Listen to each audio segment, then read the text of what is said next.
aquí estamos de nuevo con Agustín García Calvo.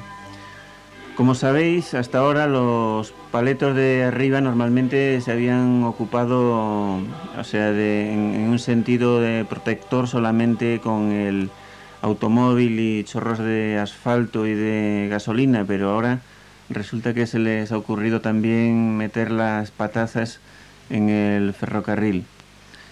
No es que lo tuvieran plenamente desatendido, de vez en cuando todavía cerraban alguna vía y iban tomando una serie de medidas que lo perjudicaban claramente, pero ahora, cuando se han dado cuenta que está ahí y de que de él también se puede sacar imagen, han venido con esto del estrechamiento de vía y del tren de alta velocidad, que es lo que se les ha ocurrido.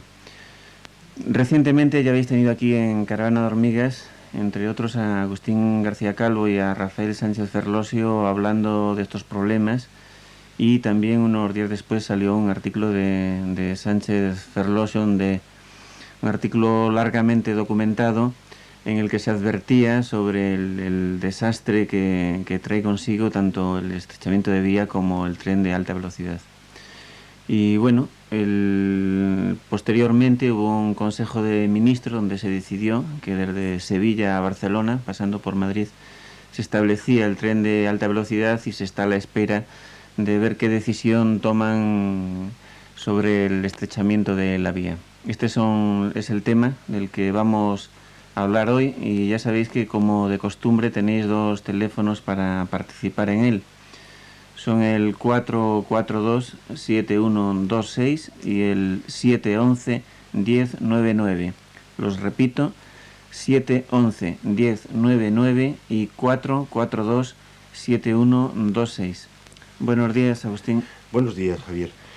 Sí, vamos a insistir, a arriesgarnos, a repetirnos, aunque el tema del ferrocarril y lo que con él va aparejado es inagotable.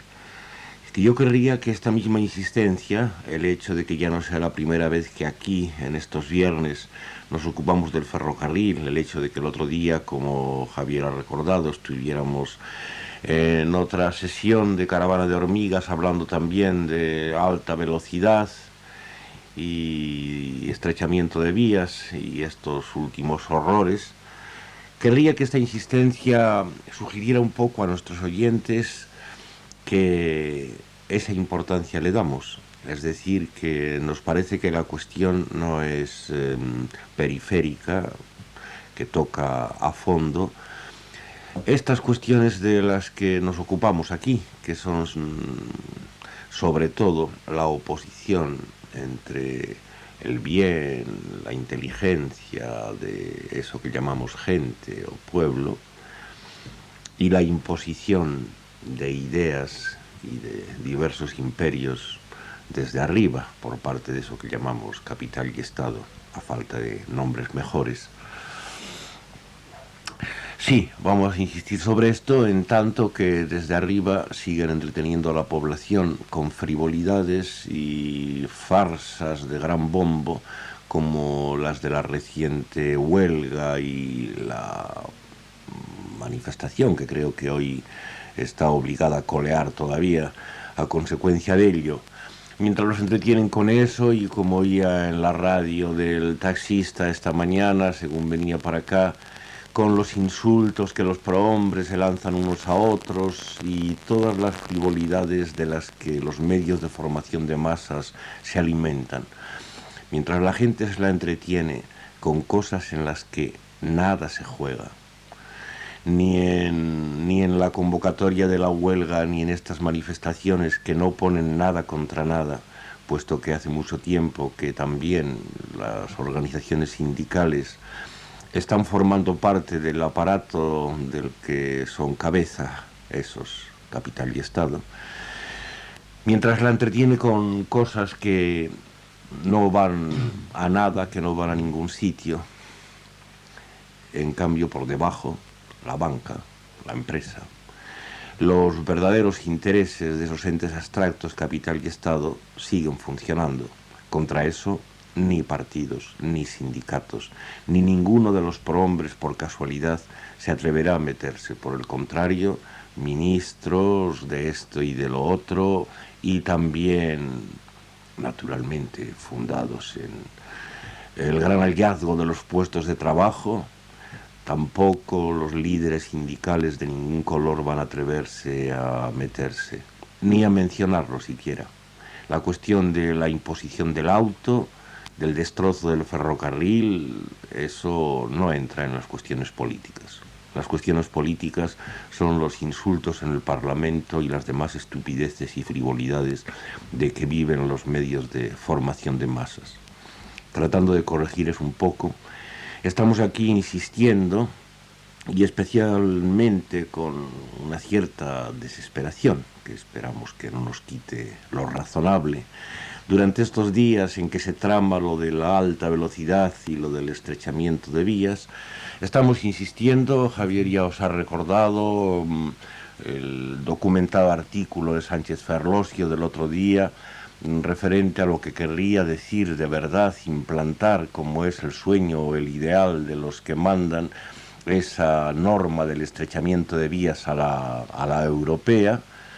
Y él mismo, tú mismo, Javier, creo que el otro día llegaste a sacar una carta en El País, de manera que yo no me lo he leído todavía. ¿De qué hablabas en ella? Era una petición de reimplantación del tranvía, o sea, era sobre el ferrocarril, pero en ciudad. Sí. Más o menos, es que no me la he leído todavía. Ya, no, es que como últimamente andaban con... parece que por fin han visto que el tráfico está imposible y andan discutiendo entre la oposición y el partido que ocupa el ayuntamiento que cuáles pueden ser las soluciones para el tráfico. Simplemente afirmaba con la mayor rotundidad que se podía que no hay ninguna solución con el automóvil, y enumeraba algunos de los desastres que suelen acompañar a la implantación a la toma de las ciudades por el automóvil, y luego se pedía la reimplantación del tranvía, que solo había sido expulsado por intereses del automóvil, no porque no fuera útil. Sí, porque no sé si aludirías ahí también a lo de estos intentos de paños calientes o soluciones con los carriles y todo esto para autobuses. No lo nombraba, pero despachaba todas las... Sí.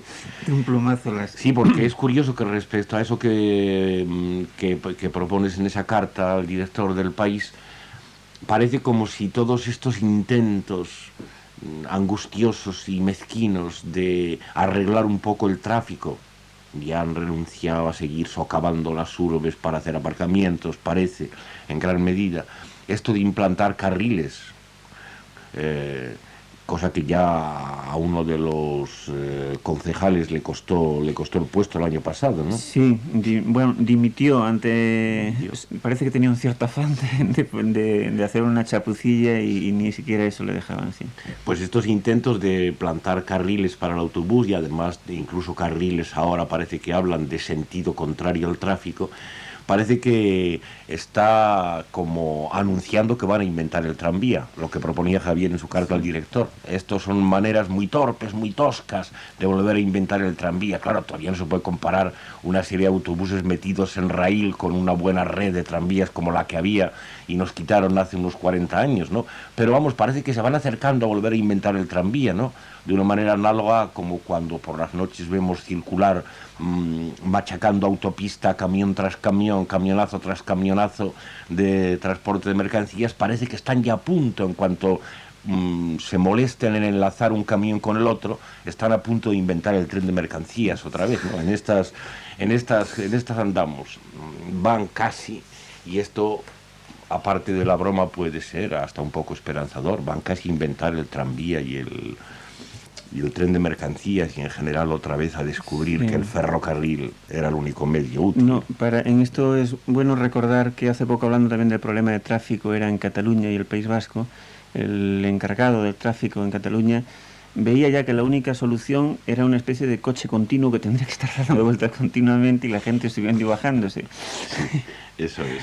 Eso es lo importante. En ese sentido va la cosa. Parece que el progreso mismo no puede menos, por sus propias contradicciones, las contradicciones del Estado y del capital, como decían en otro tiempo los marxistas, no puede menos por sus propias contradicciones de descubrir un poco, por lo menos, o dejar asomar un poco la verdad que es así de simple, que el medio de transporte de verdad útil para la gente, tanto para mercancías como para viajeros, es la vía férrea y las ristras de vagones y el tren, y que lo que estamos padeciendo es la imposición de medios de transporte inferiores, descaradamente inferiores y inútiles frente a aquellos, por los intereses que sean. Aquí solemos despacharlos de un plomazo diciendo porque al capital y por tanto al Estado, que cada vez es más idéntico con él, así les interesa, porque en torno a la gasolina, a la autopista y a todo a lo demás, pues hay mucho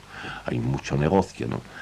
Esa es la dialéctica un poco simple que padecemos. Al pueblo se le estropean las ventajas que las máquinas traían consigo, y en este caso de una manera notable el invento de la vía férrea y del tren, y en cambio se le imponen inutilidades tras inutilidades, contra las cuales, ya digo, ni los sindicatos van a hablar, porque lo primero que se les ofrece es que el auto da muchos puestos de trabajo, y si dejaran de producirse autos, ¿qué es lo que pasaría? ¿Dónde iríamos a parar? Pues se demuestra la colaboración entre los unos y los otros. No sé si algún oyente se estará animando ya, y pues si no... sí, parece que sí, que ya tenemos uno. ¿Hola? Hola. Sí. Sí, mira, soy Irene de aquí de Bilbao. Sí. Y que, no sé, me parece que estaba hablando Sánchez Ferlosio ahora, que decía que no era cuestión política y que no era política esto del tren, ¿no? Yo creo que sí, que es bastante política, porque yo creo que se está negociando con los refugiados y con el tema de ETA, ¿no? Y hace poco decía el ministro Corcuera que a él no le importaría el tren ese si venía cargado de extraditados, ¿no? Sí, pero no, ahora no está hablando Sánchez Ferlosio, ¿eh? Bueno, pues no, no sé, es que comentábamos, sí, no es Agustín García Calvo, comentábamos una charla anterior. Sí. Y bueno, si se decía que no era política, se decía irónicamente.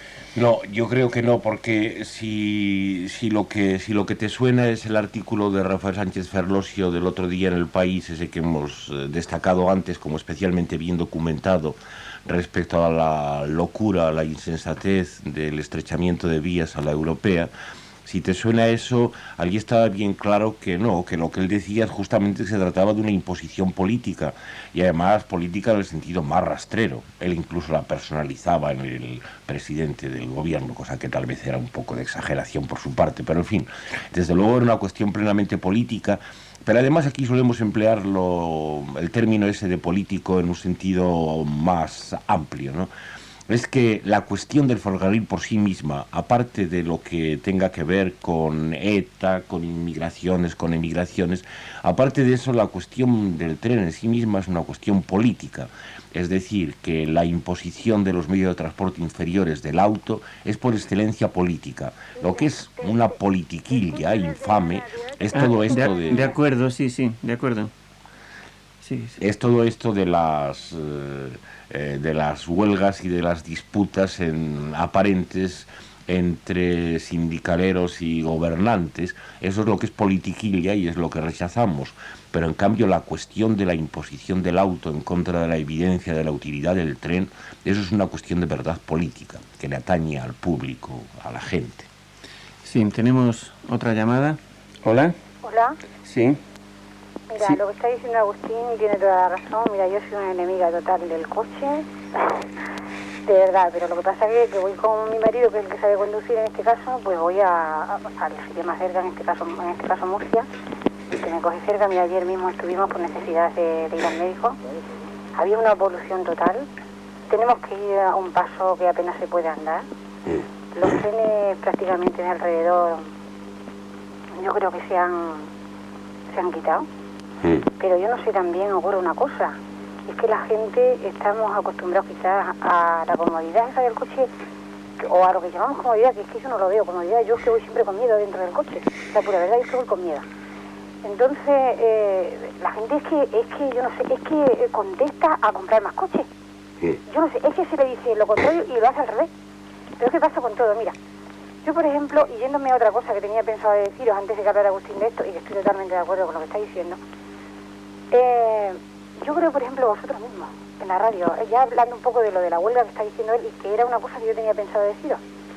Por ejemplo, decime una cosa, la gente que habéis estado en la radio pública, en la televisión no me quiero ya meter porque, por ejemplo, Agustín es una persona que y la respeto y ahora está en un programa que lo dice él y no le gusta la televisión, entonces digo la radio. Pues yo digo que vamos a ver, ¿para qué narices tenéis que quitar la radio pública el día de la huelga? Lo digo así, yo lo digo así, lo tengo que decir porque es que me sale dentro y como creo que esto es un programa libre totalmente, pues lo tengo que decir así, porque vosotros estuvisteis haciendo el juego a la capital. Vamos, porque vamos a ver, ¿quién es el que estuvo en la... ¿Qué radios fueron las que estuvo abiertas? La Antena 3, la CAOPE, la no sé qué y la no sé cuánto. Sí. Encima estaban los mismos de los sindicatos, estaban haciéndole juego a la propaganda. Sí. A la propaganda que estaban poniendo, porque estaban poniendo propaganda. Y estaban haciendo el populismo, el vete tú a saber el qué, diciendo que estaban con los de la huelga. Mira, yo, es que hay cosas que no lo entiendo. Así que vosotros, perdonadme, pero tenéis que no dejaros de perder el norte, hacer una radio pública, verdaderamente pública, y dejaros de más tonterías, porque es que las demás radios están haciendo la política del capital, y entonces lo sabemos. Y en cuanto a lo del eso, para no irme otra vez, lo del tren que dice Agustín, estoy totalmente de acuerdo con él. Yo soy una enamorada del tren, pero no lo puedo tomar, porque no me lo puedo permitir. Mira, nosotros somos de Extremadura, y nosotros vivimos en Murcia. A mí me encantaría coger, y una vez que voy al año, coger el tren y irme en el tren tan a gusto. Pero como somos muchos de familia, pues la verdad es que me sale un poco caro. Y por ese motivo cogemos el coche, pero no porque a mí me guste. Pero en este caso, lo que le está diciendo Agustín es verdad. Pero yo no sé lo que ocurre, que lo hacemos al contrario. Más coche. Bueno, y nada más, Muy bien, muchas gracias. Y bueno, queda recibido el tirón de orejas ese que nos dan y pasa. Sí, no sé si Javier querrá explicarse algo sobre el comportamiento de las radios durante la huelga, porque yo no lo conozco muy bien. No, aquí la gente mayoritariamente se ha solidarizado con la huelga y resulta que algunas emisoras privadas han seguido con su emisión, además con sus anuncios habituales, y pues ha habido sindicalistas que han ido a ayudarles a rellenar el espacio para ir contando cómo iba la huelga. Ha sido un pequeño desajuste. Sí. De todas formas, por seguir insistiendo un poco en este paréntesis, bueno, hay que tener en cuenta que todo podía fallar durante el famoso día de parálisis, todo podía fallar menos los medios de formación de masas. ¿Qué hubiera sido esta cosa tan vacía de esta huelga si no hubiera habido por lo menos una información respecto a cómo iba cundiendo, a cuántos iban cerrando, a los incidentes que había, ¿no? Había que jalearlo. Ha sido una demostración, yo creo, de cuál es la verdadera industria primera. Por encima de todas está la de los medios de formación de masas, no hay ninguna que pueda compararse. Esa es la que no puede parar, porque incluso cuando se proyecta una parálisis de la industria, si de esta parálisis no se da noticia en el momento por radio y televisión, pues es como si no se hiciera nada. Cuando no se están haciendo noticias, no se está haciendo nada, y por tanto, si no hay instrumentos que den noticias, pues toda actividad es completamente inútil. A eso estamos condenados. Pero siendo esta la industria más importante de todas, la fabricación y la imposición de ideas por los medios de formación de masas, bueno, pues debajo está bastante cerca la del auto y la gasolina, de la que estamos hablando hoy en especial, que tampoco le va muy a la zaga. Nuestra oyente extremeña nos ha mostrado bastante a lo vivo uno de los aspectos del desastre, que es la práctica del auto en medio del tráfico, y con ese desagrado y ese miedo también que ella misma ha declarado que el auto le produce, al que sin embargo se siente condenada, entre otras razones por motivos económicos, ¿no? Ella ha denunciado bien que eso de que el auto es lo cómodo y lo que está a la mano es simplemente una mentira, y especialmente en esas situaciones de sometimiento al tráfico, al embotellamiento. No es ya solo el miedo que el auto pueda dar, no es ya solo la incomodidad que verdaderamente puede llegar a lo sangriento. Es simplemente la rotura del ritmo de la vida que la práctica del auto en medio del tráfico urbano impone. También en el tráfico por carretera con mucha frecuencia, también, pero sobre todo en el tráfico urbano, donde las paradas, los aumentos y disminuciones de velocidad están condenados a someterse al sentido mismo y a la imposición del volumen del tráfico, y por tanto no llevan ninguna pauta rítmica, son la arritmia misma, y lo que esto puede influir hasta en lo más profundo de la salud, hasta dentro de los huesos y del corazón, sería largo de contar. Bueno, pues esta es la imposición y este es el tema político en el que hoy estamos sobre todo. Insistir en la pregunta de esta oyente, ¿cómo puede ser? Evidentemente, aquí abajo la gente no lo quiere y desde arriba se le impone, pero hay que volver a insistir en este otro punto en el que tantas veces insistimos. Se le impone precisamente gracias a un engaño de tipo individual, gracias a que cada uno cree que él se compra un coche, a que desconoce que está obedeciendo una necesidad de los entes abstractos. La imposición de los medios de transporte inferiores, inútiles, tiene que pasar por esta creencia de cada uno, una creencia alimentada por los medios de formación de masas, con un gasto millonario incontable para convencer todavía penosamente a la gente de que ha salido un coche nuevo. Tiene que estar convencido de que es él el que quiere un coche, el que lo compra, el que quiere cambiarlo. Y si no se pasa por esta instancia individual, la imposición del capital y el Estado en esto como en lo demás no funciona. Y vamos con otra llamada más. Hola. Hola. Sí. Hola. Bueno, a mí me parece que está muy bien que gracias a los viajes se haya terminado o haya disminuido el aislamiento de antes. Aislamiento de regiones, de países, de ciudades. Y entonces, si viajar es bueno, pues cuanto más rápido y más cómodo, pues mejor. Y si esto se consigue con el tren nuevo ultra rápido, pues me parece muy bien. Ya. ¿Eso es todo? Sí, eso es lo que quería decir, que me Bien. parece muy bien que se faciliten los viajes. Bien, muchas gracias. Bueno, es una cuestión. Se nos muestra que la imposición del tren de alta velocidad, porque ellos ahora creo que prefieren decir alta, mejor que gran, ¿no? Creo que les gusta más. Lo mismo que dicen de la tecnología, alta. La alta tecnología, eso nos gusta muchísimo. Es evidente que la imposición del tren de alta velocidad es un desastre de otras muchas maneras que ya se han puesto de relieve. Es un desastre sobre todo porque, como el ejemplo sobre todo del Japón demuestra, el establecimiento de trenes de alta velocidad significa la muerte de una gran cantidad de las otras líneas, es decir, de las que podían unir entre sí los pueblos que no fueran los 4 o 5 centros que el ferrocarril de alta velocidad une. Es un desastre por la compartimentación de los campos a que las barreras que requiere el tren de alta velocidad impone, que en ese sentido viene a ser tan malo como la autopista o peor todavía, ¿no?, en cuanto a destrozo de los campos y compartimentación. Pero nuestro oyente dice, bueno, pues al fin y al cabo se trata de ir lo más deprisa posible de un sitio a otro. Contra esto es contra lo que tenemos que hablar un momento ahora, porque esto forma parte de los engaños que a la población se le imponen. ¿A quién diablos le interesa ir a 220 kilómetros por hora de un sitio a otro, de Madrid a Barcelona, de Sevilla a París? En realidad esto le interesa nada más a los servidores más serviles del capital y del Estado, es decir, a unos cuantos de esos altos ejecutivos que precisamente para convencerse de que están haciendo algo tienen que hacer barbaridades de ese tipo, como estar Madrid-París en 5 horas, ¿no? Entonces les parece que con ese mismo hecho están ya demostrando que lo que llevan en la cartera es importante y que de verdad están haciendo algo, porque claro, si no fuera importante, ¿para qué diablos habrían tenido que ir de Madrid a París en 5 horas?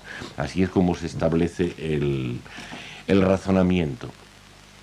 A la gente no tendría por qué importarle que los viajes fueran a 80, a 90, a 110 o a 210. Hay unos límites en que respecto a comodidad, ya a los 90, a los 100 kilómetros ya es mucho y más que suficiente. Sin embargo, habrá muchos oyentes como el que nos ha hablado ahora que todavía siguen pensando que lo importante es llegar lo más pronto posible. Y esto es el corazón de la cuestión. La característica de los medios de transporte más progresados es la de hacer el viaje vacío. Que el viaje no sea nada más que un paso para llegar al sitio.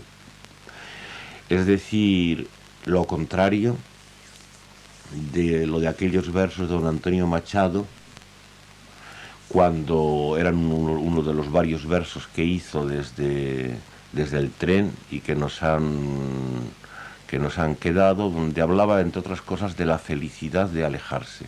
Londres, Madrid, Ponferrada, tan lindos para alejarse, lo peor es la llegada. Bueno, pues exactamente lo contrario de lo que se canta en esta voz. Lo importante es la llegada.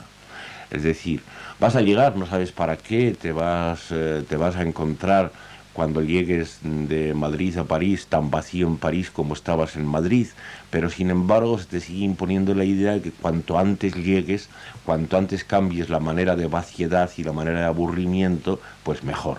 Se sigue imponiendo esto por vacío que esté. Naturalmente, cuando defendemos contra la imposición del auto, que incluye el autobús y que de alguna manera incluye también el avión, por lo menos en el aspecto que ahora estamos considerando, cuando contra ellos tratamos de defender el tren como el medio útil y al mismo tiempo de verdad público y popular, es porque pensamos que el tren tenía esta gracia, que en el tren se vivía. Todavía en el tren se puede vivir, se puede hacer más o menos de todo. De manera que el viaje no está automáticamente condenado a la vaciedad. Un viaje en autobús, un viaje en avión, desde luego, y también un viaje en auto individual, están condenados a no ser más que trámites para llegar. Están llenos de un desagrado y un vacío que a veces incluso, lógicamente, se trata de llenar por medio de vídeos y cosas por el estilo. Pero el viaje en tren, en la medida que conserva todavía algo de las características esenciales del instrumento, es un viaje que no está condenado a esa vaciedad. Por tanto, la aplicación de que lo importante es llegar cuanto antes, para quien piensa que durante el trayecto del tren se está viviendo, ese argumento no vale. Es un argumento que no vale y que, sin embargo, se sigue imponiendo, y tanta más razón tenemos para seguir hablando contra él. Pero antes vamos a ver si hay alguna voz más. Pues sí tenemos. Hola. A ver, Agustín. Sí. Vamos a ver si, bueno, estáis hablando un poco de ello. Sería incidir pues un poco en el tema coche-tren, que el coche parece que lo tenemos, lo poseemos. El tren parece que estamos obligados a compartirlo, a cooperarlo con otros. Entonces ahí está un poco también la trampa, en que nos hacen creer que el coche aparentemente nos individualiza, nos separa de, pues casi de eso que es ir en tren, que es ir un poco con otros por la misma vía. O sea, el truco nos lo hacen sin darnos cuenta de la dependencia que asumimos también con los peligros, con el coche, ¿no? De reparaciones, historias, estar siempre colgados de él, hasta esos peligros que estás comentando y esas ridiculeces de modo de viajar vacío, ¿no? Sí.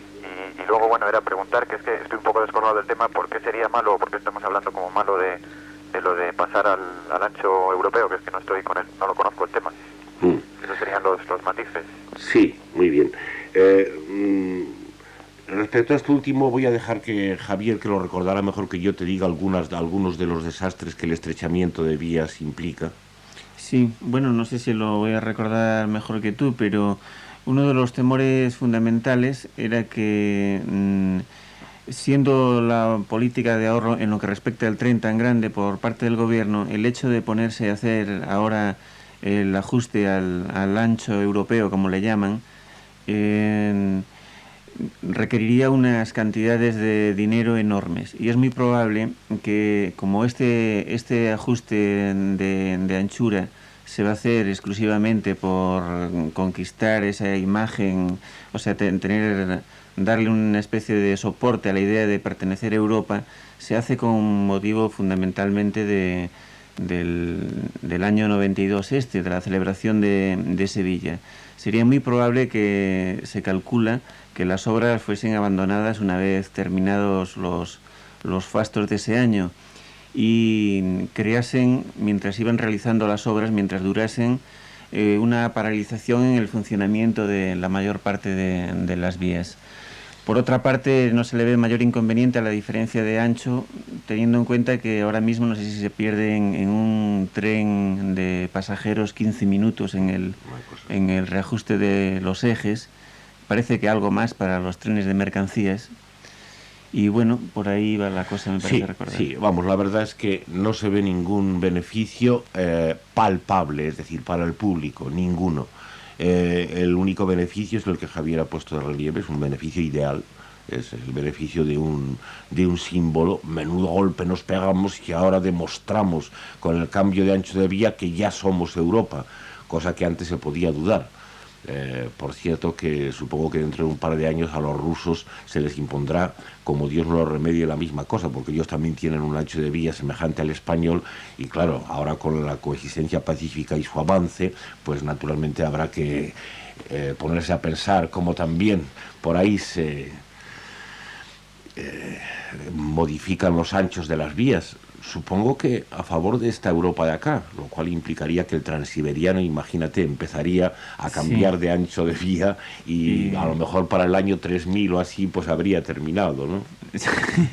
Por lo menos, luego le tocaría a la India y por ahí, ¿no? Esos son los ideales. Bueno, ¿ves? La imposición del puro ideal, es decir, de la idea vacía, que es el arma principal de dominio de capital y Estado, es lo que aquí se pone de relieve a todas luces, y en cambio, desde el punto de vista del pueblo, de la gente, primero, si se realizara del todo, no se ve ninguna utilidad. Y segundo, como no se va a realizar del todo, sino que va a implicar derroches y derroches y la creación de más y más centros en los cuales haya que realizar el proyecto del ancho de vía, va a significar incomodidad y desastre desde el primer momento.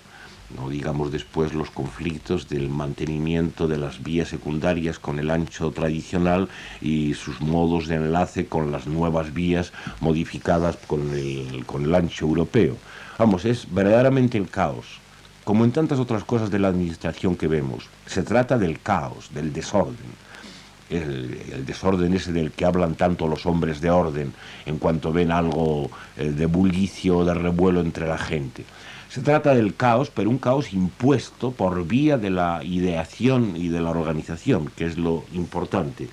En esto, como en todo lo demás. Respecto a la otra cuestión más general, sí, me gustaría decir algo, pero no sé si ya tenemos alguna voz más. Sí, tenemos. Vamos a irla recogiendo. Sí, hay más de una llamada. Pasamos las dos. Sí. Pasamos ya las dos. A ver, ¿sí? Mira, llamo desde Puerto Llano, soy Antonio. Hola. Sí. Y bueno, por aquí resulta que va a pasar el tren de Madrid-Sevilla de alta velocidad. Y bueno, ya existe una cierta preocupación en la gente de si va a parar o no va a parar aquí ese tren. Ya. Ya la gente empieza a especular y demás. Y otra cosa que a mí me preocupa es que no hayan pensado en hacer una línea, pues no sé, vistas con una línea de placer, ¿no? Porque va a pasar por una zona preciosa, ¿no? Cuestión de paisaje. Lo que se trata de mandar allí el mayor número de gente en el menor tiempo posible. Sí. Cosa que, oye, tampoco me parece que hayan pensado mucho en las personas. No parece, no. Pasarán con prisa por ahí, me temo. Y eso es lo que quería decir, que no sé, he hecho un poco de menos, ¿no? El correo y esos trenes que había antes que tardaban 5 y 6 horas. Y que bueno, pues... Y la otra línea transversal que pasaba por Puerto Llano hacia Extremadura, ¿no? Claro, todo esto, pues no sé, podía disfrutar desde el viaje, aunque resultara algo pesado, lo voy a disfrutar, pero ahora en un tren de estos que voy a ir a 300 kilómetros por hora, hasta puede dar hasta miedo. No sé, incluso yo no creo que vaya más a gusto. Era eso lo que quería comentar. Muy bien, gracias. Y pasamos entonces con la otra llamada y tendrá que ser ya la última. ¿Hola? ¿Sí? No se oye. ¿Hola? ¿Sí? No se recibe la llamada. Si vamos contestando. Mientras logramos recogerla, vamos a aprovechar alguna de estas cosas. Por supuesto, cuando yo antes me he referido a que el tren tiene esta ventaja inmensa de que no está necesariamente condenado el trayecto a ser un trayecto vacío, de que durante el viaje en tren se puede vivir. Claro, por un lado estaba pensando en el trato que los compartimentos y los pasillos del tren tradicional ofrecen, al que dan lugar, pero por otro lado estaba naturalmente el disfrute de la ventanilla, al que nuestro oyente de Puerto El Llano alude en especial. ¿Qué diablos va a importarle al tren de alta velocidad lo hermoso de los sitios por los que pase? Ni siquiera en calidad de paisaje, que ya de por sí es un término que implica algo muy pictórico y cultural. Ni siquiera en términos de paisajes, y probablemente estarán, para ayudarles a pasar el miedo como en los aviones, estarán proyectándoles vídeos con paisajes, pues sí, a lo mejor del Cañón del Colorado o de las Islas Filipinas, ¿no? ¿Qué más les va a dar que pasen por Puerto El Llano o por La Mancha o por donde quieran pasar? Es una de las muestras de la anulación de la vida en beneficio de la muerte, porque se trata de llegar, se trata del final. Eso quiere decir que se vende la vida para llegar lo más pronto posible a la muerte. Sí, parece que no solo tenemos esa llamada, sino que ha entrado otra más. A ver si nos da tiempo. Tendrá que ser muy breve, por favor, por parte de los que intervenís ahora. ¿Sí? Sí, adelante. Sí, hola, soy Jaime. Hola.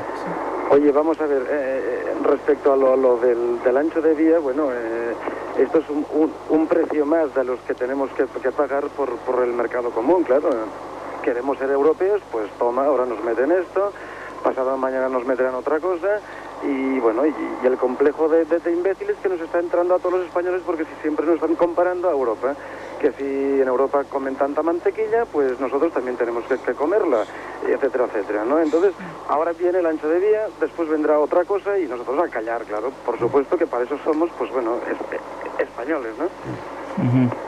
Muy bien, muchas gracias a ti, y pasamos a la última llamada ya. Hola. Hola, ¿qué? ¿Qué tal? Nada, pues aquí estamos. No, quería comentar un poco sobre, más que nada, los inconvenientes a nivel un poco, digamos, técnico y tal. Técnico y, bueno, y a nivel social que implicaría, ¿no? Sí. Por ejemplo, yo, vamos, opinaba que, por ejemplo, que el cambio de ancho de vía, o sea, por ejemplo, esto tramita, o sea, digamos, implicaría el tener varias fronteras dentro del mismo país. Por ejemplo, al ser un ancho de vía diferente, lógicamente, habría que hacer las mismas operaciones prácticamente que, por ejemplo, que cambiando de vía en la frontera, ¿no? Sobre todo para nivel de mercancías y todo esto, ¿no? Sí. Y luego, por ejemplo, que esto implicaría también que, yo que sé, pues las líneas, por ejemplo, digamos, de ancho nacional, prácticamente cuando se dirigen, vamos, si se estrechara la otra vía, pues lógicamente que prácticamente quedarían abandonadas. Sí, ¿entiendes? Sí. Y eso también implicaría pues una gran diferenciación a nivel, digamos, en una aplicación social tremenda en las, digamos, en los, como digo yo, en las regiones más atrasadas, que ya están más atrasadas precisamente por falta de comunicación, pues quedarían mucho más abandonadas, ¿no? Sí, sí. Y que también sería, por ejemplo, yo que sé, pues trenes de élite, ¿no? Sí. Que iría pues la gente, digamos, yo que sé, pues la gente pudiente y tal, y, o sea, la gente normal pues tendría que ir, como bien decía, más andando, ¿no? Sí. Y también tarifas más caras, evidentemente, ¿no? Y claro, aparte la cantidad de dinero que se gastaría uno, pues, o sea, se gastarían precisamente para digamos, para un evento, digamos, así, como decías antes, pues, se decía ya antes, un evento, digamos, así, para cara al 92, para un poco de cara, ¿no? Sí. Bueno, estas son más o menos las cosas que son más así, más globales, ¿no? Sí. Eso, la cuestión de aplicación social, sobre todo, es el gran trastorno y el caos que traería, evidentemente, ¿no? Ya. Sí. Bueno, eso más o menos. Sí, muy bien. Vale. Pues muchas gracias. Bueno, pues sí, tenemos que ir cerrando esto. Ya veo que como era justo el tocar, aunque sea con tanta insistencia, la cuestión del auto y del tren despierta por parte de los oyentes mucha indignación y muchas voces de razón, tal vez, que con esa indignación puede venir mezclada. Nuestro último oyente ha puesto también de relieve algunos de los inconvenientes más aparatosos de esta estupidez que se nos quiere imponer, que no merece la pena insistir mucho en ellos. Vuelvo sobre la cuestión general, sobre todo en cuanto pone al tren con el auto. Voy casi como a utilizar ahora el tren como metáfora. Por cierto que creo que en el griego actual, metáfora es el nombre que se emplea para el transporte precisamente.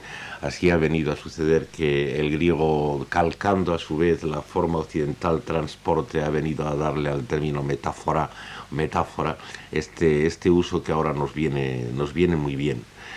He tocado un poco en qué sentido era esto.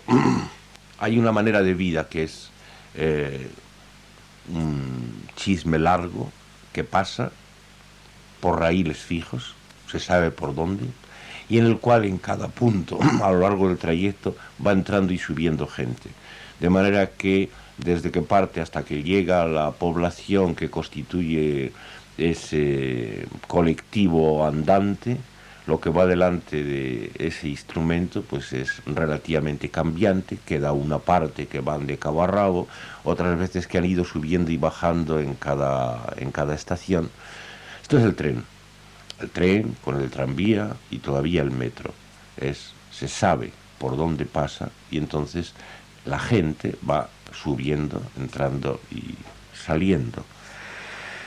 Lo contrario es lo otro, es decir, el individuo mismo, en el caso del coche individual, lleva como una cáscara, como si fuera una especie de caparazón de su propio cuerpo, como la caparazón de un cangrejo, lleva su medio de transporte y entonces es él el que se supone que guía, que lleva como el caracol su concha, ese caparazón consigo, y que sigue los caminos indicados por su voluntad y libre albedrío. Esto es lo que constituye la propaganda y el sentido de la imposición del auto. Bueno, son dos medios de transporte que con muy ligera exageración puedo presentar así de contrapuestos, tan contrario lo uno como lo otro. Pues bien, lo que sugiero, pero no lo voy a desarrollar, es que eso implica dos maneras de pensar la vida, este desastre de la vida y su sometimiento al final, a la muerte. Lo que sugiero es que justamente el medio de transporte que el tren representa, eso de que él vaya por su sitio como una cáscara en la cual puede entrar y salir gente, de tal forma que la población nunca sea la misma, es el medio de transporte popular. Ese es el modo de vida que se acerca a lo que podría ser la vida del pueblo.